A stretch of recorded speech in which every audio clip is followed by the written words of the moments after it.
Salam saudara-saudara yang terkasih di dalam Tuhan. Kembali lagi dalam program siaran Extending Grace, menyebarluaskan kasih karunia. Selamat malam Natal untuk kita semua.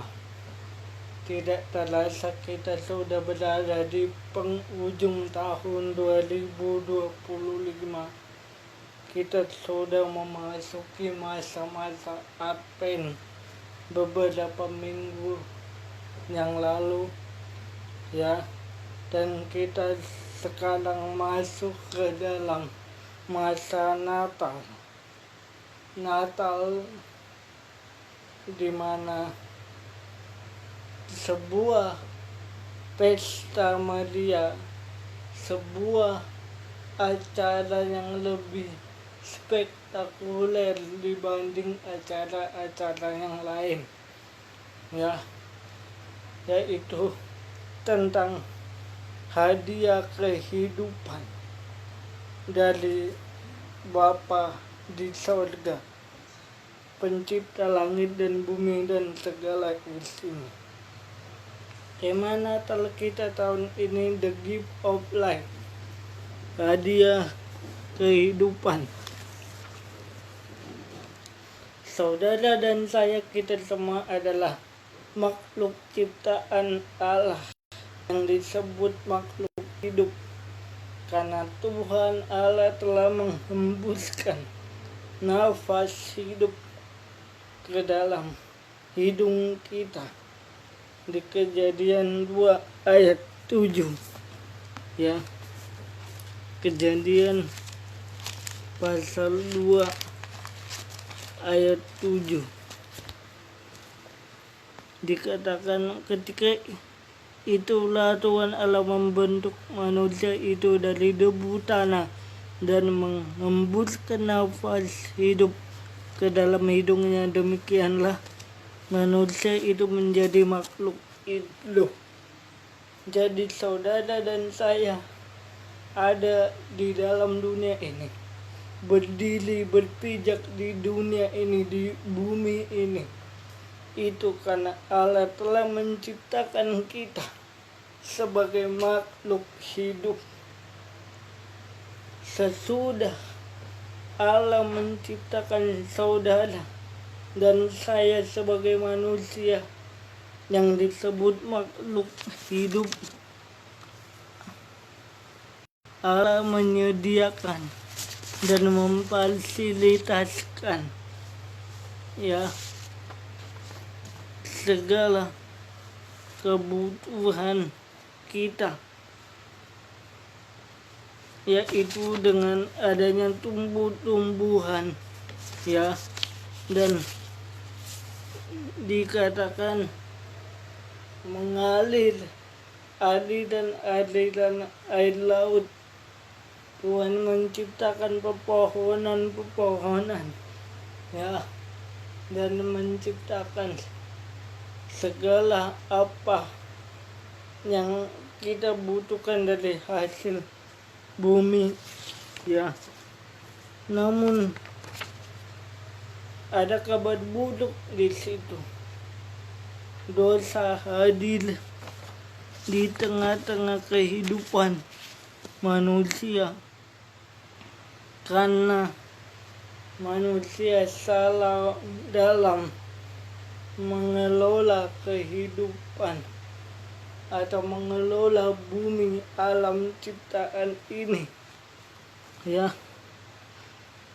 Apa kesalahan manusia dalam mengelola bumi atau alam ciptaan Tuhan ini? Yaitu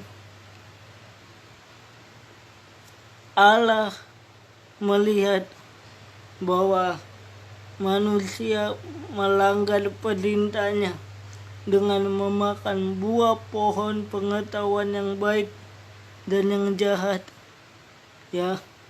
Di Kejadian 3 ayat 5, ya. Kejadian 3 ayat 5 dan 6. Tetapi Allah mengetahui bahwa pada waktu kamu memakannya matamu akan terbuka dan kamu akan menjadi seperti Allah, tahu tentang yang baik dan yang jahat. Perempuan itu melihat bahwa buah pohon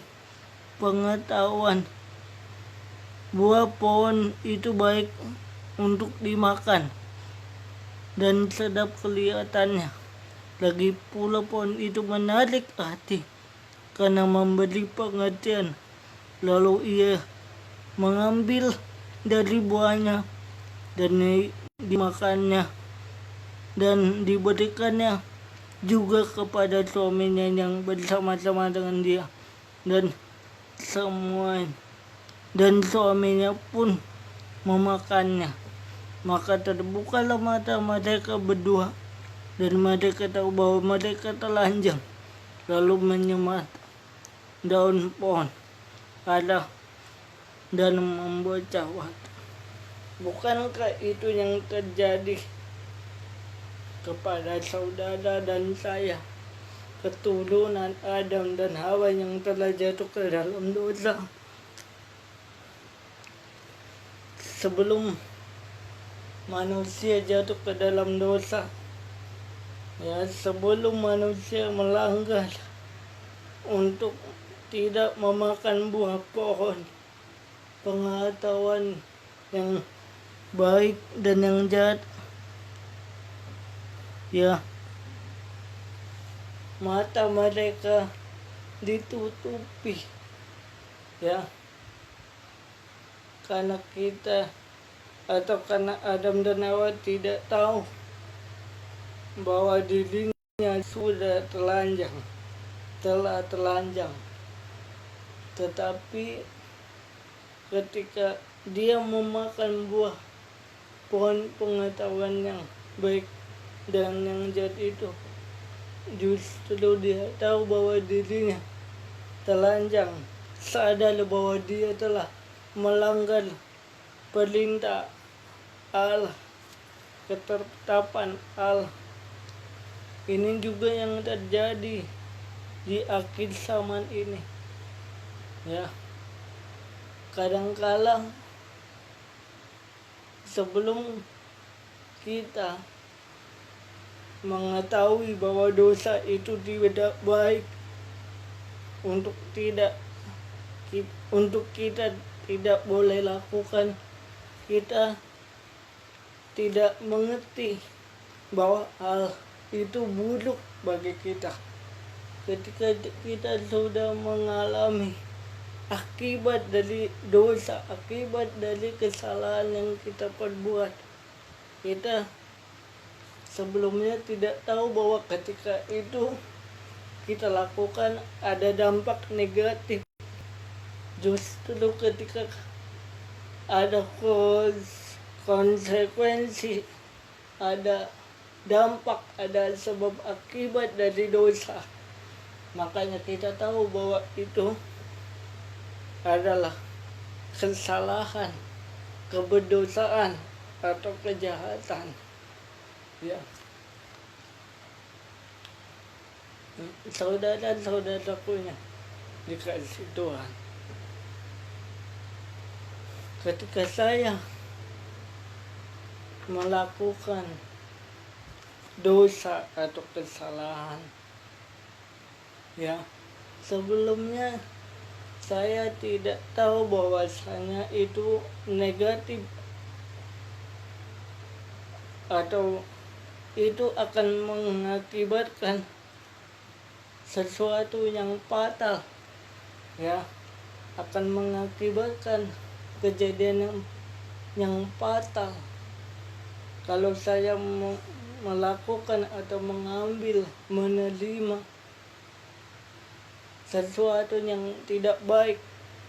Tapi karena saya belum mengerti bahwa itu tidak baik untuk nanti saya lakukan, dan apa akibatnya saya ketika melakukannya itu,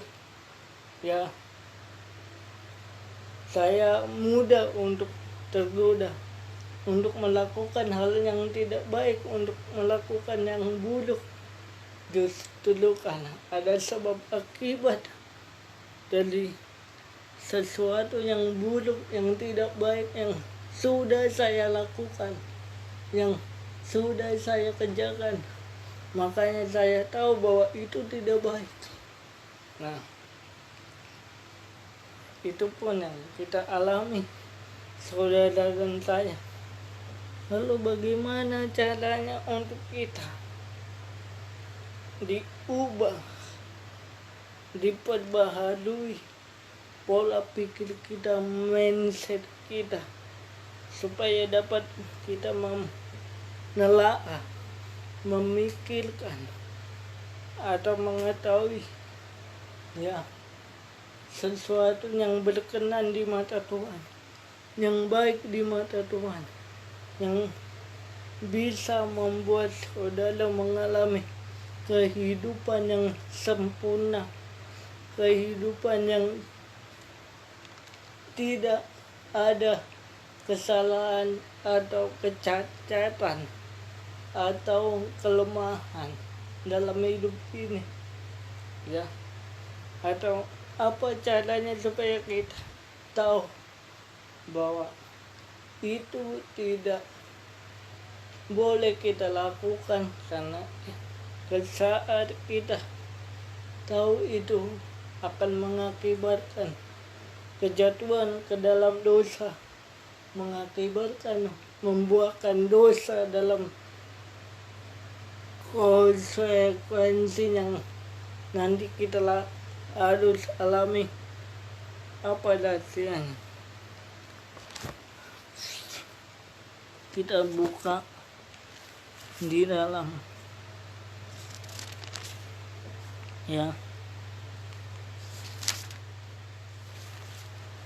di dalam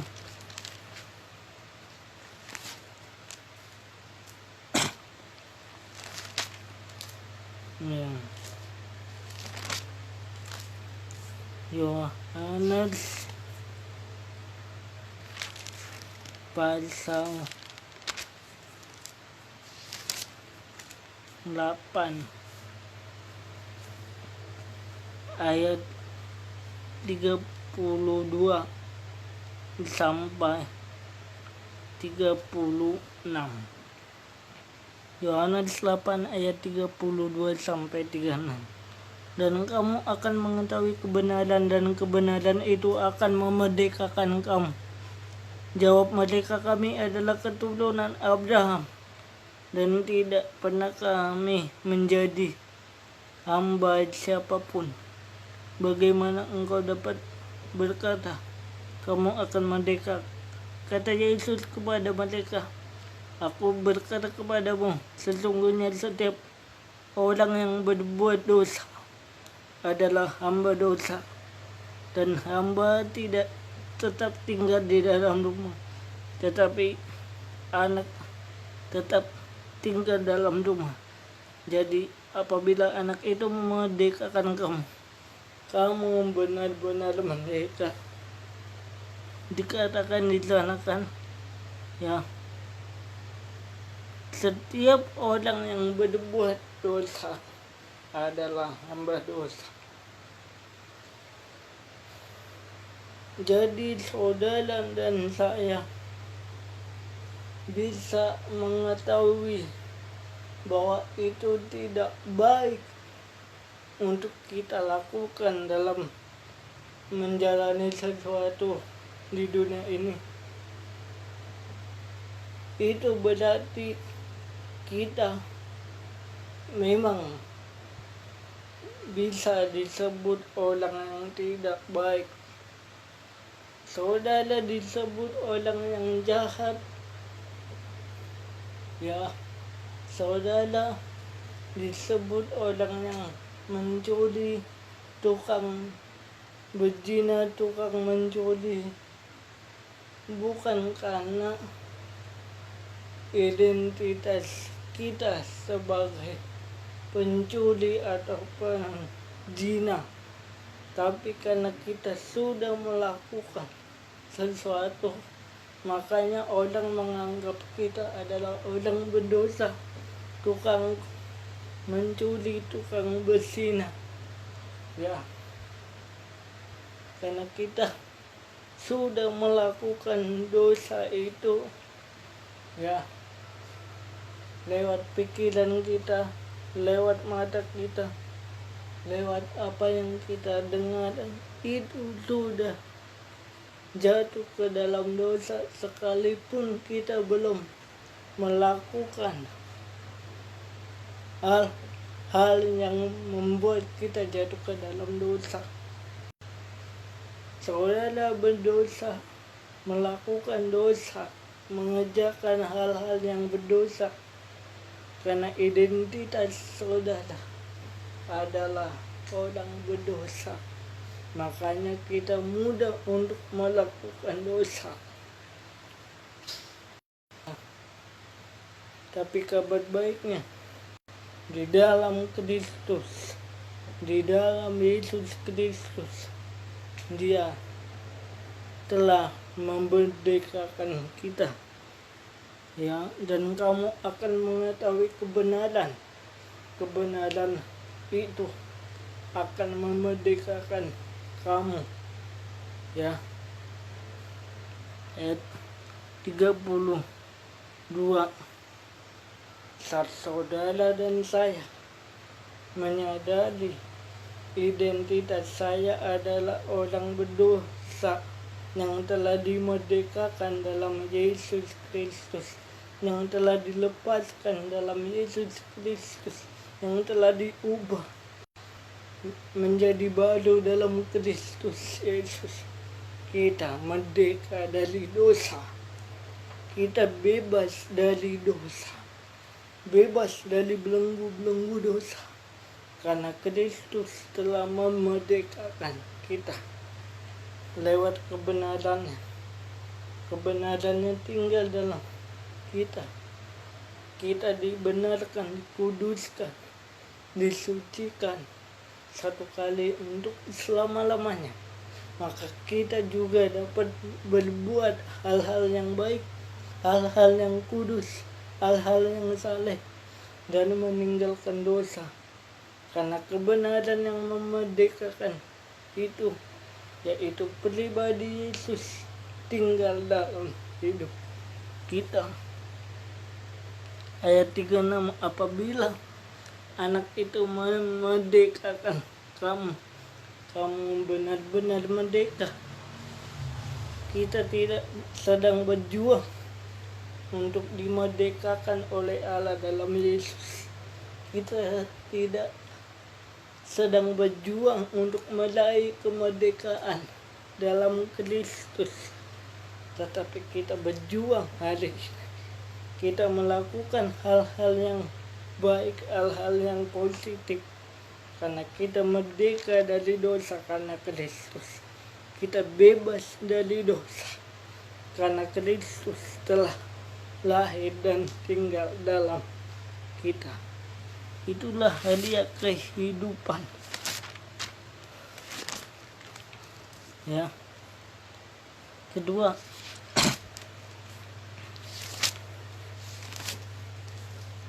ya, mengapa kita harus menerima hadiah kehidupan? Bagaimana menerima hadiah kehidupan? Karena keselamatan ada di dalam Kristus Yesus. Kisah para Rasul 4 ayat 12. Dan keselamatan tidak ada di dalam siapapun juga selain di dalam Dia, sebab di bawah kolong langit ini tidak ada nama lain yang diberikannya kepada manusia yang olehnya kita dapat diselamatkan. Ya, dikatakan di sana tidak ada nama lain di bawah kolong langit ini yang dapat menyelamatkan kita. Agama berusaha untuk dapat menyelamatkan dirinya, dari belenggu-belenggu dosa lewat tuntutan hukum yang mematikan, yaitu hukum Taurat. Agama berjuang untuk bagaimana merdeka dari dosa, lepas dari dosa, lepas dari ikatan-ikatan jahat. Tetapi hanya nama Yesus yang memerdekakan. Ya,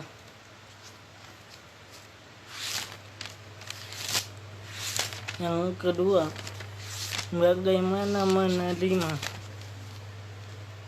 hadiah kehidupan.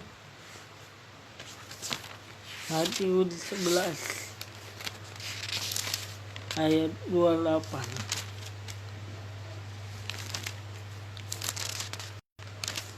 Ya, dikatakan, marilah kepadaku semua yang letih lesu dan berbeban berat, aku akan memberikan kelegaan kepadamu.